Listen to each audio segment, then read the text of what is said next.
If I was to give anyone starting a business or in business, the one nugget of advice for success is, what does success look like for you? So if you say, I want to, work less, great, fantastic. So what does working less look like?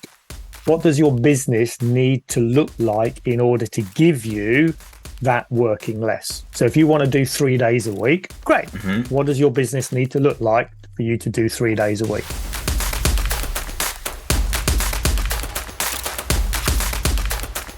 Welcome, Model FAs. David DeSalle here, president of Model FA and your host of the Model FA podcast.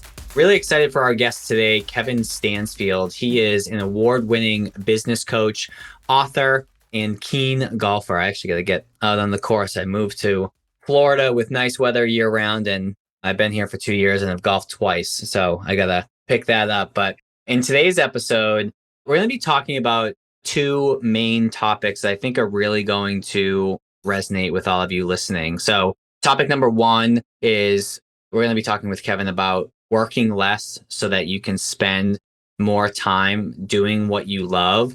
And that will dovetail nicely into the second topic, which is ideas around building a team and delegating the right way so that you don't get overworked and ultimately burnt out. And Kevin has a company called ActionCOACH, a lot of resources, books on his website, which we'll talk towards the end of the episode about that stuff. But without further ado, Kevin, welcome to the show.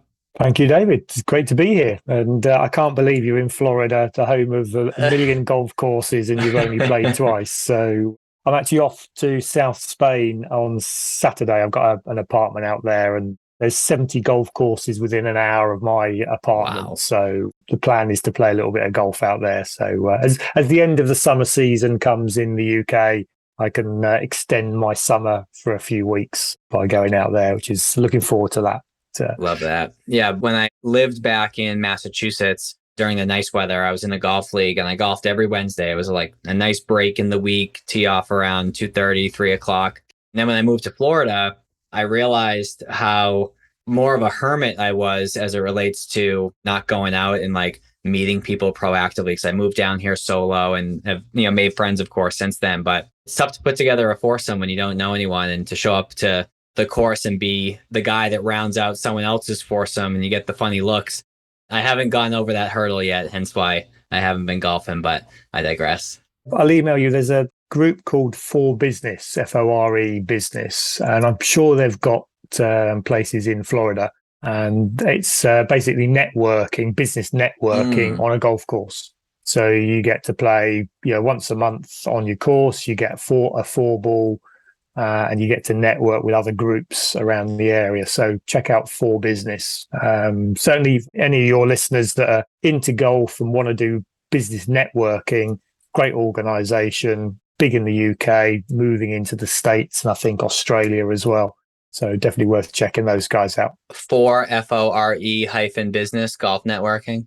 That's the one. Yep. Love it. I got it. Check it out. And if you go there, mention my name. And I know the founders very well. So cool. Yeah, I appreciate that.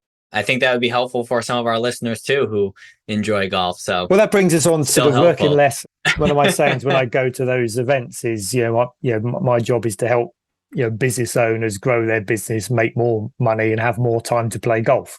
There you go. A business should be there to give you more life, to give you the life that you want, rather than take it away from you and end up being a slave to your business. Your business works for you, rather than you work for your business. And that's a thing a lot of people forget. After they've been in business for a few years, they're still on that hamster wheel running around, trying to pay the bills, seeing clients, doing the work, and forget that, really a business is a commercial, profitable enterprise that works without you at some stage. And that's really what I do with my clients. They're fed up with being on the hamster wheel and they want to get off. And it doesn't happen overnight, but you start putting the processes and the plans in place to achieve that. Love it. So before we get into that, Kevin, just to help our audience understand background, experience, things like that, how'd you get started in business? What kind of led you to creating the Action Coach and doing what you do today? I'd love to say I created the Action Coach, but I'll come on to that in the story.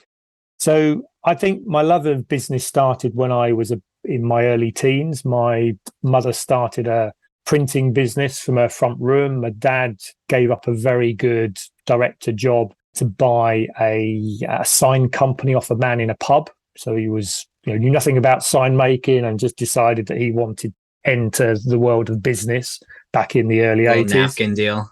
A little napkin deal. And he bought this business and they joined forces, took on a factory, and grew those businesses reasonably successfully. And I then moved into accountancy because after a few years, I'd seen the fact that running a business actually, while it sounds great, actually takes away a lot of your life. So my relationship with my dad had deteriorated during my sort of, my teenage years. And I thought, well, why the hell do I want to go and work for him, in his business where, he's not making as much money as he did when he had a job and he's working twice as hard as when he had a job. So I thought, he was an accountant before. So I said, right, I'm going to become an accountant and I'm going to do it properly. And I was in practice, then went into industry, ended up becoming a freelance finance director for some fast growth companies, built them up into multi-million-pound businesses, and basically got bored when they got into sort of, one was about 36 million, one was employing 400 people. The day-to-day became monotony. It was, as I say, same shit, different day. Yeah. And I missed that dynamicness of a growth business. But also, by that time, my father's business has actually failed. 15 years of slogging away at his business, and the mid-90s, the recession hit, and he wasn't strong enough in the business. It didn't work without him. He was the figurehead. Every problem came back to him, and he basically couldn't cope. And he was a proud man. He didn't know who to ask or where to go. And the first thing I knew, I got a call and said, I think I'm going to lose the business. And it was, oh, God damn, why didn't you say this before? And we managed to save the family home, but the business disappeared. And that was a little bit of the spark that led me to think, well, hang on now, I've helped grow these multi-million-pound businesses with people that in my mind weren't as clever or as intelligent as my father, yet my father couldn't do it. So what is it? What is it that takes to actually grow a business as opposed to not grow a business? At the time, I didn't know where you find this information out. So I went to the only place I thought you could do it, which was back to university.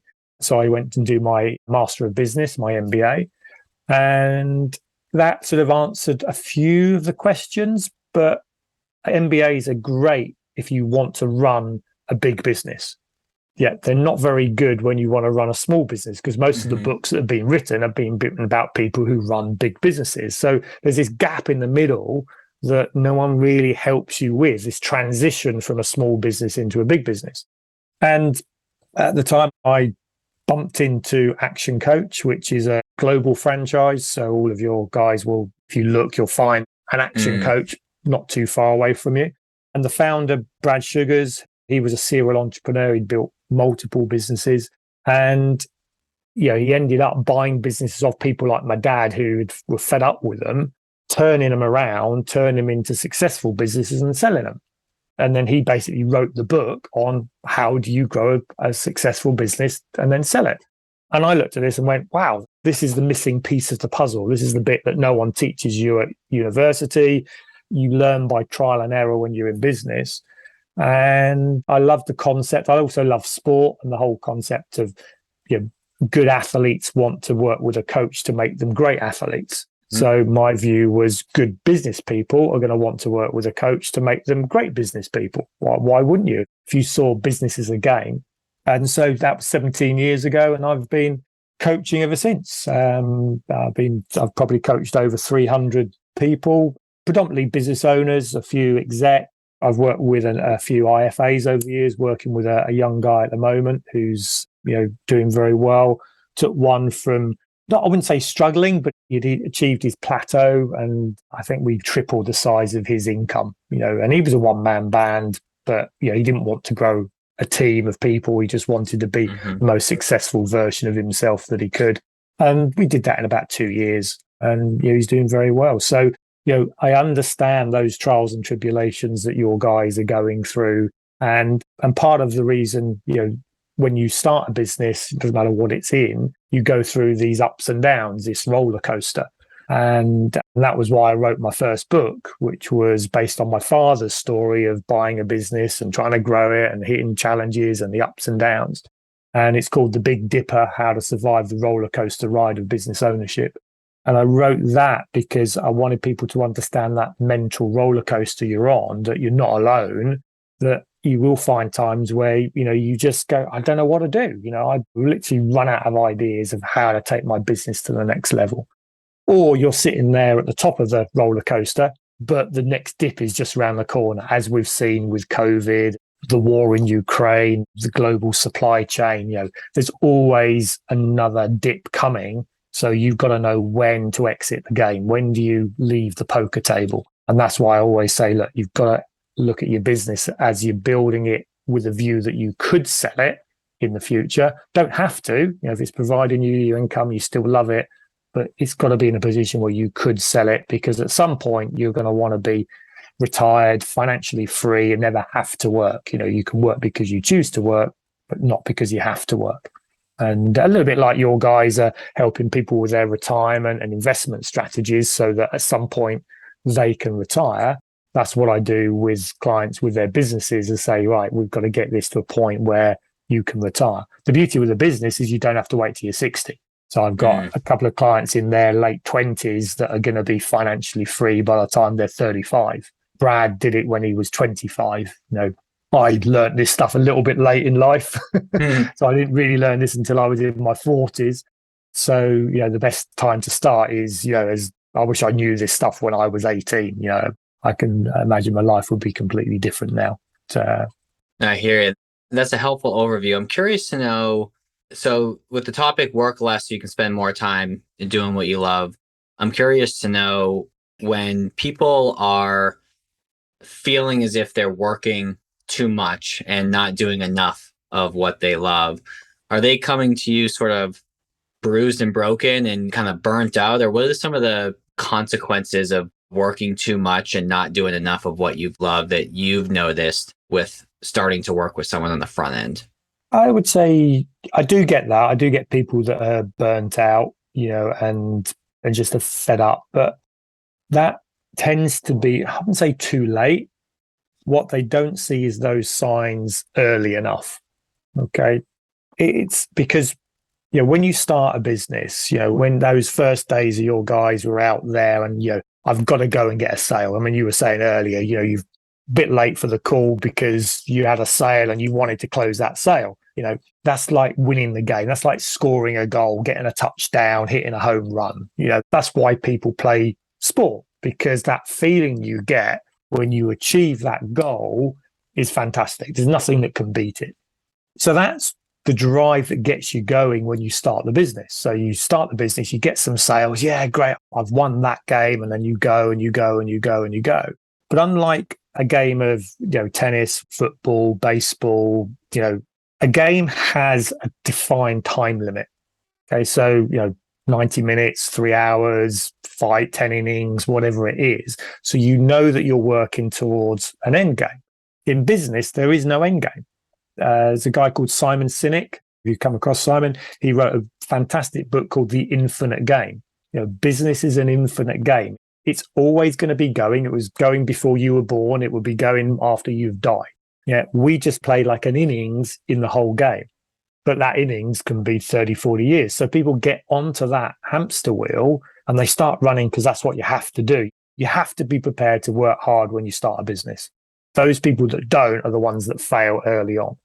But because you've got yourself into that mode of actually working hard, you end up becoming a little bit addicted to it.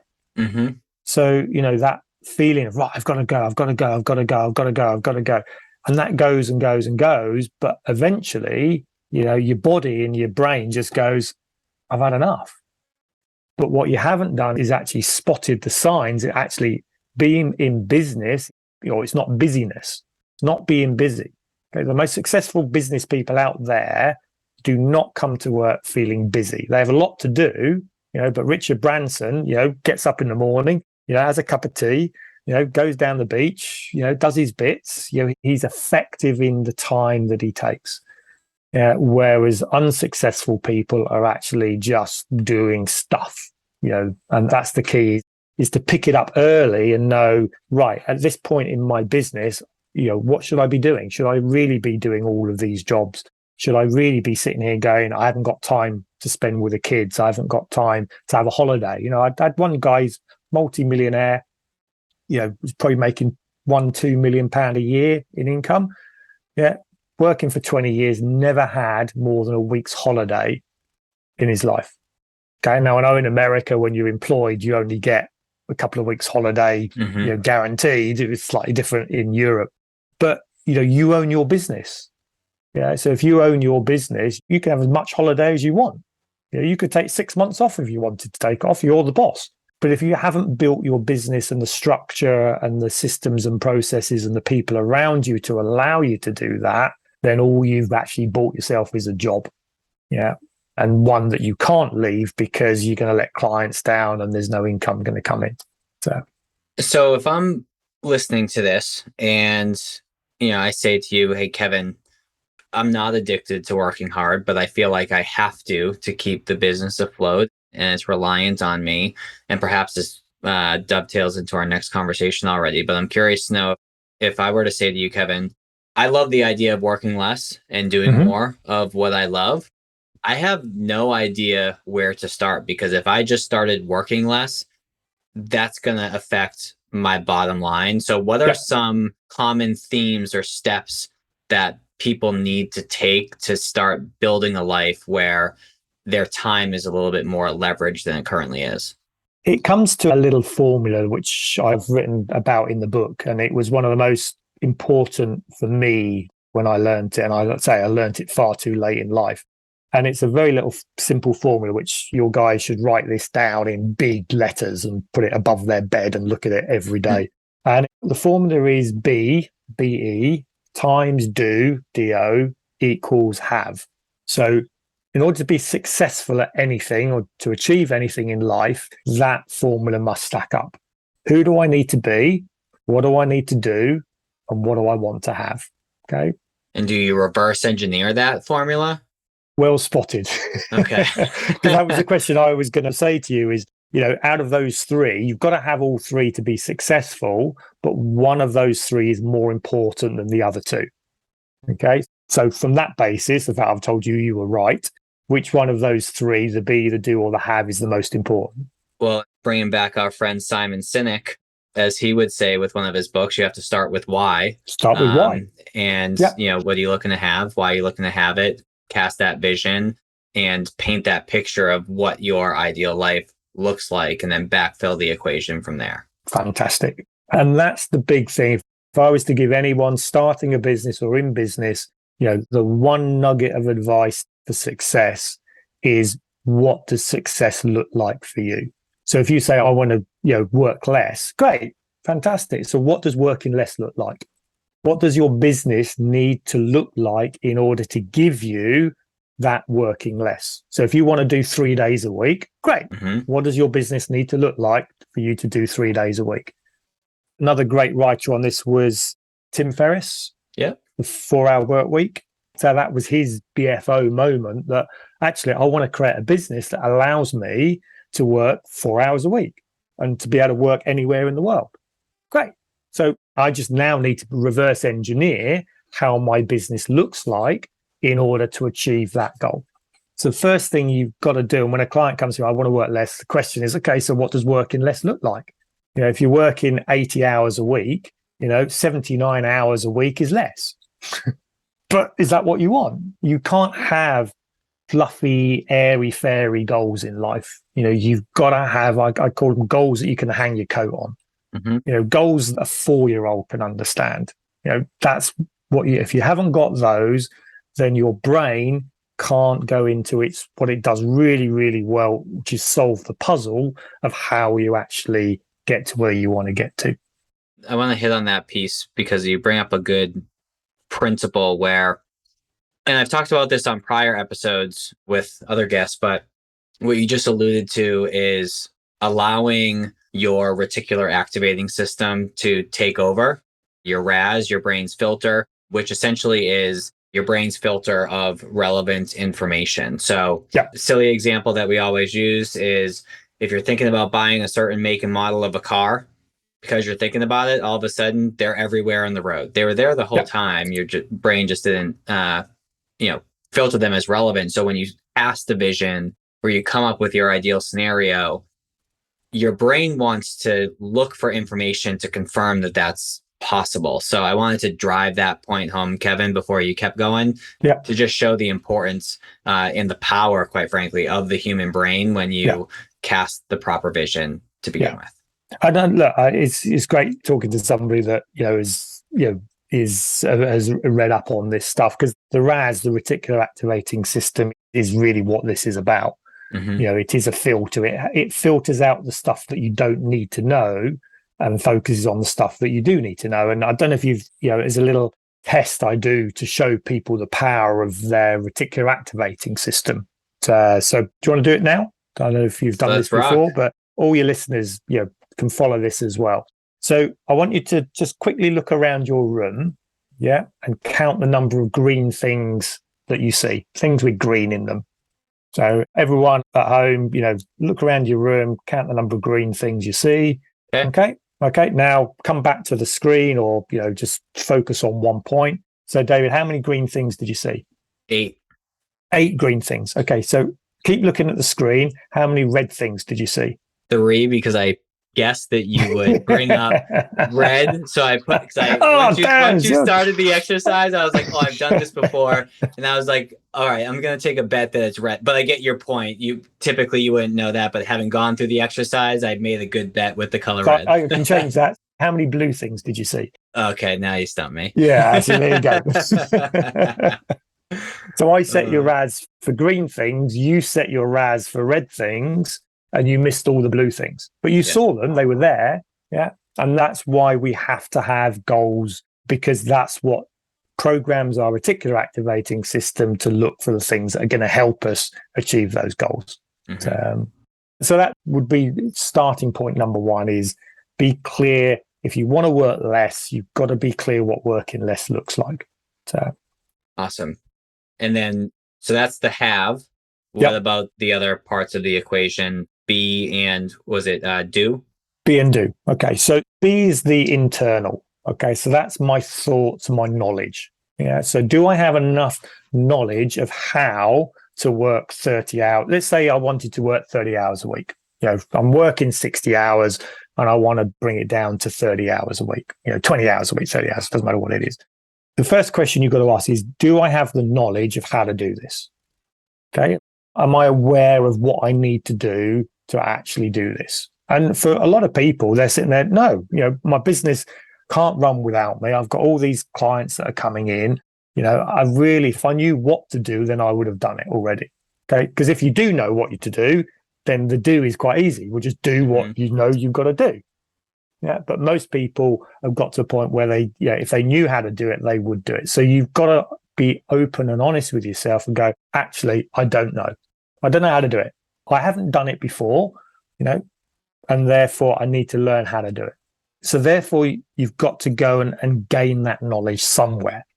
Okay, so go and read a book. Go into an IFA who is where you want to be, somebody who's working 20 hours a week. Okay, so what did you do? That's what we call mentoring. So you find a mentor who is where you want to be, and then they can teach you their way of doing it. The challenge with mentors is, I would always say, look out for them. Is mentors are generally, they value their time massively because, they've been there and they don't want to work hard. There isn't one way to the summit. So just because you chose this way to be successful, doesn't mean it's going to work for me. And that's what I found with Tim Ferriss's book. His way worked for him, but when I read it, there was elements in that that's not going to work for me. It's just not the way I'm going to climb my mountain. So therefore, if you can find one that you can, fantastic. Just copy what they did and you'll be fine. And I also think too, sorry to interject, but with the idea, because I don't want people to think, oh, well, I can't reach out to a mentor because they don't have the time or want to spend the time anyways. There's a number of mentors that I've had where they have no idea that they're even a mentor of mine. Yeah. Authors, podcast hosts, there's plenty of resources that, because these people are protective of their time, but I would say a lot of them feel a responsibility and obligation to still help others. They just need to do so in a leveraged way. So if you're able to read the book, listen to a podcast, and then actually, second part of the equation, do what they're saying, right size it for you, your life, and your business, you don't necessarily need the one-on-one time with the mentor. No, 100%. And that's why, books, audios are fantastic for that. And if you do take their one-to-one time, then do it on their terms. That's why golf is great. If you've got a mentor who plays golf, $100, take him out to, or her out to a golf course, you got 4 hours of their time, It's fantastic. Just make sure you don't make a fool of yourself on the course. But if you do have a mentor, and I've had this where I've been asked to be mentor, you have to then be prepared to do what they say. This is one of the most frustrating things, Kevin, because I like to help people as well. And when you spend the time with them and then they just go back to their old habits, or they don't follow up with you to give you an update, it's like, well, what was the point of that? You just stole time from me that I'm never going to get back. Yeah, that is the one thing that infuriates all mentors is, look, we're having the same conversation we had last week. Yeah, I haven't got time for this. I've told you what I did. I'm not saying you have to do what I did, but I've told you but if you do nothing, but you do have, then you get nothing. And the opposite is true when they see that you actually follow through, when they see that you trip and fall and pick yourself back up. A lot of times, two things happen. One is they're willing to continue to invest time with you because it's far and few between that people actually do what they're sharing with them to do at a very high level. And number two, when they see that you're growing and taking their input and running with it and actually getting results, who knows what opportunities or synergies may come of that, because they end up saying, hey, I need a guy or I need a gal like you on my team to help with, and maybe it unlocks doors, or they feel more comfortable to introduce you to other people within their network that you could do business with. So there's a lot of benefits of just doing your shit. I think you picked up a really good point there, that failure is part of the process. You'll learn more from failure than you do from success. Mm-hmm. And no one in the business world minds when people try and fail. But what happens to a lot of people, they're scared of failure, and therefore they don't try. And the biggest in sales, I don't want to phone that person up because they might say no. Fantastic. Brilliant. It's going to take you 9 no's before you get a yes. Right. So every no takes you closer. So, a mentor won't mind if you take their advice, try it and fail. And actually, you're right. We do enjoy it more because you can go, oh, great. Because the thing that successful people are good problem solvers, because they've solved their problems to get where they are. So if you come with a problem, great, I'll solve that. But just don't come with the same bloody problem. I told you what to do and you didn't do it. Yeah. And that's where I think the difference then, because a lot of people get confused of mentor and coach. Okay. A coach is a different relationship. A mentor generally is I do it because I like doing it. I'm a friend and a connection. A coach is somebody there's a professional relationship now. It's a paid contract between two people. So, as a coach, I'm more there to help that person through those challenges, through the failures, through the successes. So the coaching relationship, because it's a paid relationship, it's a different dynamic. So when that person isn't doing what they should be doing, the coach's job is to find out why they're not doing it, to dig into their psyche and then get them to a point where they do it. A mentor's not going to do that because you're just wasting my time. I'll give you the snippets, but it's down to you to do it. A coach is there more about helping you how to apply it, how to actually get the best out of yourself, and help you understand how you would take the mentor's advice and actually put it into action. Now, let's say in regards to the do part of that equation, one of the things that, let's say, an advisor learned that they need to be good at delegation and leveraging their time, not getting stuck in every function of the business. And what they end up needing to do is delegate. So I know that's the second topic that we wanted to unpack. How should people think through delegation in their business? Because I feel like oftentimes they're hesitant to do it because they do it best or they do it right. And there's that reluctance to, pass the reins off. There's also the fear of failure, not with them failing necessarily, but with their teammate failing to follow through on a particular function of the business and being okay with that tuition payment, so to speak. How should people think through delegation? It is a big step. I mean, the big thing is people who have been in a management position before are generally better at it. They've learned the skill sets working for somebody else. And that's why I'd always say, if you want to go into business, and if you've got young kids, coming out of college who want to run their own businesses, the first thing I would say to them is go get a job. Okay. Go get a job and learn how to manage people, because that's the one skill that you're going to need no matter what you do in business. You're going to need to understand sales, but if you can't manage people, then you're never going to grow a business, because a business is just a group of people sharing the same goal, working together, to actually achieve that. So go out, go to work for McDonald's, but when you're flipping burgers, don't forget it's not the burgers you're worried about. It's how do the mechanics of the people working together. That's what you need to learn. That's what I would say. If I had kids, I'd be saying, go out, you either do a sales job or you do a management job. Those are the two skills that if you can learn those, you can do anything. You'll never be out of work if you can manage people and you can sell. But a lot of people, don't have that experience. They haven't been in a position where they have managed people. So you've got to learn those skills. You've got to learn the delegation skills. Where somebody is doing pretty much everything, it's the one-man band. I do sales, I do marketing, I do finance, I do, the actual writing of the proposals. Everything comes back to me. The first thing I would say to somebody is, if you're working 40, 50, 60 hours a week, the first thing you've got to do is I call a time audit. Mm-hmm. So actually write down how many hours you spend in each of those activities, how many hours you spend in sales, marketing, networking, writing reports. Okay. Spend 2 weeks, forget about everything else, just sit down and write that time audit. And people go, yeah, I know what I do. No, you think you know what you do, but until you've written it down and you've done a time audit and you can account for every single hour that you've been at your desk. I would encourage people, maybe you have them do this too, but even get down to the 15-minute time frame. And it's one of the most tedious yet impactful things that you can do, where you're like, damn, I do not need to be working.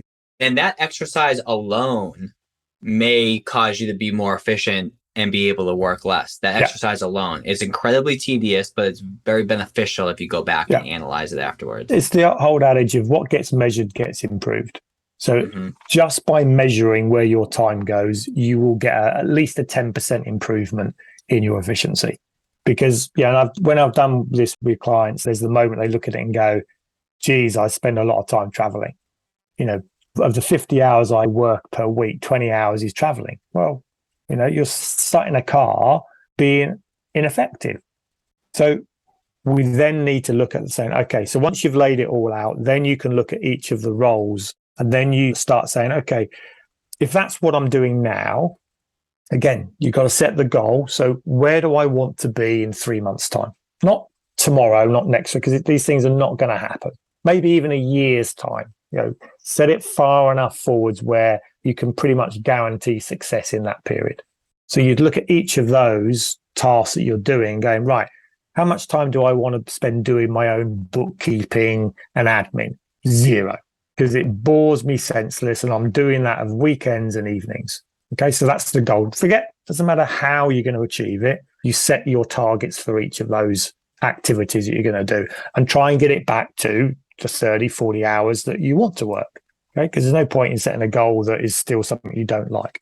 Then you look at each of the roles and go, okay, in order to achieve that, what are the responsibilities? What needs to happen? And who would be a good person that could do that better than I could do it? So if you're doing your own books, surely there's a bookkeeper, an accountant out there that can do that better than you can do it. And then you start looking, and there's a lovely phrase that that we use is saving a wage costing you a fortune? I like So that. by not paying somebody $20 an hour, what's it costing you? What is your opportunity cost? So how much is your time really worth? Okay, so when you're most productive, you work out what your hourly rate is. So let's say it's $100 an hour. Then you shouldn't be doing any work less than $100 an hour. So if you can pay somebody $20, $50 to do it, you should be doing it. But what most people then go is, oh, well, yeah, but if I took that time away, then what would I be doing? And that's where you then go into, right, the areas that I want to work, if I could give more hours to those, then what would my strategy be? So how would I be working that out? And that's when we start looking forwards to be more effective with the time that we actually have. Yeah, I like all that. And I feel like we could talk through this for a while, but there's a few things that I want to hit on. Have you ever heard of or read the book Who, Not How? Who, Not How? No, I haven't. Not that one. No. I'm drawing a blank on the author, but it's a great book. You can kind of deduce what it's about based on the title. Yeah. But oftentimes, once you identify what is being done, you don't necessarily need to figure out how you're going to get it done without you doing it. It's just picking the right person, because the things that are dragging you down, that are decreasing your energy, there's someone out there in the world where it gives them energy. Yeah. Right. And the whole idea of the hourly rates, if you can get it done for less, I agree. Then one of the things to be careful about is, and maybe this is fine for some folks, but if you're delegating to someone else and you're using that time to just go do what you love, I think there's a difference between doing what you love in your business and doing what you love outside of your business. Yeah. But there, you could be in a situation to where, you have more time, but you're making less money because you're not reallocating that time appropriately. And I think there's something to be said about, if you can be diligent in reallocating your time to things that you love in the business that most likely are going to generate revenue for the business. You may be working a little bit less. You may be working the same. I bet you there's sometimes where you're even working a little bit more, but it doesn't feel like the work that you were doing. And that accomplishes the whole idea of quote unquote work less and spend more time doing what you love, because you can love things both in and out of your business. So there's a handful of ways it can shake out, I feel. I totally agree with that. It's that understanding of, understanding your business model, because the next thing I would say, that if you're going to employ somebody, either subcontract them or employ them full time, you've got to have a financial forecast. You've got to put a budget together that says, right, if I employ this person, because there's a cost coming in, what does that allow me to do? So I need to grow the business by this amount in order to cover that person. So that person is either going to pay for themselves because it frees you up to do a higher level, and increase the turnover, or it frees you up to go and spend time, with the kids. But if that's the case, you've got to accept that I will take a less of an income because my time is more valuable than money. There's no point in being the richest person in the graveyard. And that's what happened to my father. He dedicated his life to the business and forgot me, as a teenage boy. I spent more time with my mates' parents than I did him. And that relationship, really didn't come back until almost too late, until he got rid of the business and he was a very ill man. And I'd realized that actually, wasn't really his fault. He didn't care about me. He cared about me because he was at work trying to build a lifestyle. But that's not, as a teenage kid, what you want. What you want as a teenage kid is spend time with your dad.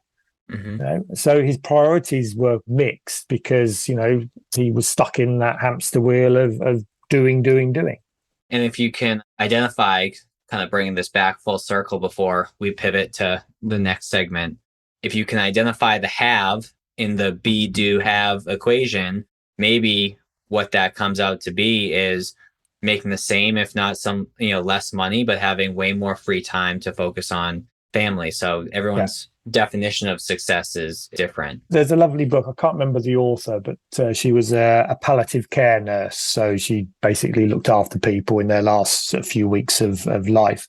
And she wrote a book called 5 Regrets of the Dying. And of all the stories she was told, there was these 5 commonalities that people on their deathbed, regret. Not one of those was, I wish I worked harder. Mm-hmm. Bronnie Ware, I have here. Bronnie Ware, that's it. Yeah. It's a very deep, meaningful book. But it's that whole thing that the majority of people said, I wish I'd taken more time to do what I wanted to do. Mm-hmm. And that's, don't leave it to you, on your deathbed. You've got to ask yourself that question every day. Am I doing what I love doing? And then say work, you can love doing work. You've got to do something with your 12 hours a day of daylight, So if, for me, I love work. I love coaching. I wouldn't want to not coach. The key, though, is by building a business, you get to a point where you work because you want to, not because you have to. And that's what puts pressure on people. If I don't go out and knock on a door and make a sale, my family don't get fed. That pressure for too long will cause internal, mental, and physical problems. And that's what happened to my dad. I think his health issues were a lot to do with the stresses of the business. And that's what a coach is there to do, is somebody to talk to get your ideas. I just had a client, we had a session on Tuesday, and he was being very, very stressed.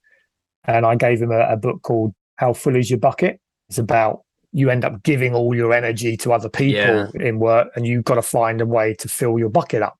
And he just texted me today and said, I can't make next week's session because I'm going on holiday. I'm going to Corfu for 4 days. And I just said, fantastic. There you go. Because by talking to me, got into his head that was okay. It was okay to take time out because that's what he needed at that time. And often, because we're not talking to people, you sort of convince yourself, I know, I've got to keep working. I've got to keep working. I've got to keep working. And often that's not what you actually need to do. That's best for it's okay for the short term, but it's not okay for the long-term game.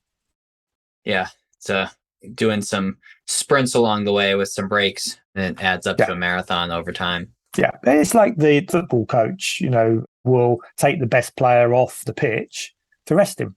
The players go, no, I want to go out there. I want to be, no. You come off, you sit down. This game's okay, because he's thinking of the long game. I need you fresh for the next game, because the next game is the important one. So talk to me about, before we start wrapping up here, one of the questions I ask all of our guests is a way to distill a reading list for our listeners. And I think we've probably recommended, between the two of us, 4, 5, 6 books today already. But the one that you had identified, earlier on, was the E-Myth Revisited by Michael Gerber. Yeah. What is it about that book that's had an impact on you? I think, when Michael wrote that, I liked it because he had a quest, a bit like I did. Why do things happen? Why do most businesses fail? And the stats are same in the US as the UK and probably around the world, is about 60% of businesses won't make it to their 5th birthday. Mm-hmm. Yeah. And the ones that do are generally there because they're successful, is just because that person who owns it is running so blinking hard just to keep the darn thing afloat. Yeah. Take them out of the equation, there is no business. Mm-hmm. Yeah. So even those businesses haven't really succeeded. And I did a statistic as well that 98% of businesses out there, of all limited companies, employ less than 10 people. And to me, your business can't really work without you until you've got to a point where it's got at least 10 people. Because you take one person out of the equation, under that, you've lost 20% of your workforce if you've got 5 people. No business can work with 20% loss of its workforce. So really, 98% of businesses out there have never got to a point where they work without themselves. And that's what Gerber identified and wrote the book, The E-Myth, because the reason it's called The E-Myth is the entrepreneur's myth, that people who run businesses are entrepreneurs. No, they're not. In 17 years of coaching hundreds of people, meeting probably 10 times that number, I could probably count the number of entrepreneurs that I've met on one hand. Yeah, most people are good technicians. The plumber starts a plumbing business, the IFA starts an IFA business. They're good, hardworking technicians. They are not entrepreneurs. And that's what he identified, was you've got to start thinking like an entrepreneur. Yeah. rather than a technician. And most people run their business as technicians, which is why they don't delegate, because no one can do the job as well as I can. You're right. No one can. But you've got to accept that and build a system that actually allows them to do it 80% as good as you. And that's what I love about Ray Kroc. If you read The Founder or seen the film The Founder, read his autobiography, he was an entrepreneur. He wasn't up until he was 55 when he came across the McDonald's. But at that point, he saw the opportunity to take a model. And he never intended to flip burgers. He never intended to sell burgers himself. He saw the opportunity to replicate a system, multiple times around the country. He didn't think at the time that it would be a global success, but his vision, his have, was big enough and far more than the McDonald brothers that allowed it to go to that next level. Love it. Well, Kevin, this has been an absolute pleasure. If I'm listening to this and I want to learn more about you, I want to learn more about how you help folks, I want to learn about the books that you've written, where's the best place for me to go? The best place to find me is on LinkedIn. It's global source. So just go LinkedIn, Kevin Stansfield, and I'll be there. My website is abc-solent.co.uk, or just find me on the ActionCOACH.com website. And say, I'm based in the south of England, but with Zoom, I can coach anywhere in the world. But there are other, great action coaches around the world. So, if it's not me, then reach out to your local one. The books I've written, The Big Dipper, How to Survive the Roller Coaster Ride of Business Ownership, and that's on Audible. So you can listen to that one as well as get the book, and just go to Amazon, type my name and The Big Dipper. And the one I wrote in the last lockdown for your golfing friends out there is called The Great Game, how the great game of golf can help you win the equally great game of business. And in that, I look at the similarities between the two games, and why being successful at one, you can use those thoughts and ideas to be successful in the other. It's a little bit out there, bringing the two together, but I think I came up with some really interesting sort of concepts of, business as a game. If you play business as a game rather than as a job, I think it becomes far more fun, because golf is one of the most frustrating games you can ever play. The days you go out and think, why the hell do I even try to do this? And that's the same as business. Some days it goes really well and you think, I've mastered this game and I'm the best at it. Other days you can't even hit the ball straight. And that's, if you come at both in the same mentality, the only difference is you play golf not because you have to, because you want to. But most people in business are playing the game because they have to, not because they want to. And that's what I want people to change that and play it because they want to play it, not because they have to play it. Love it. Well, for those of you who are listening, I know this episode was a little bit longer than we usually do these episodes. So really appreciate your extra attention.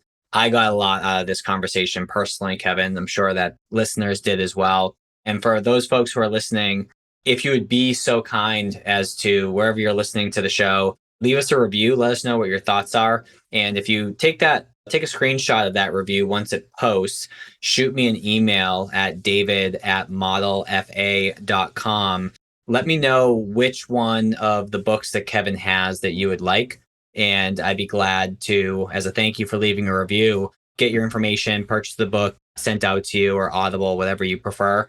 So would love and appreciate a review. And I'm sure Kevin would love to see a little ting on this computer screen that a book has sold. So book is sold and a happy man is made. So there you go.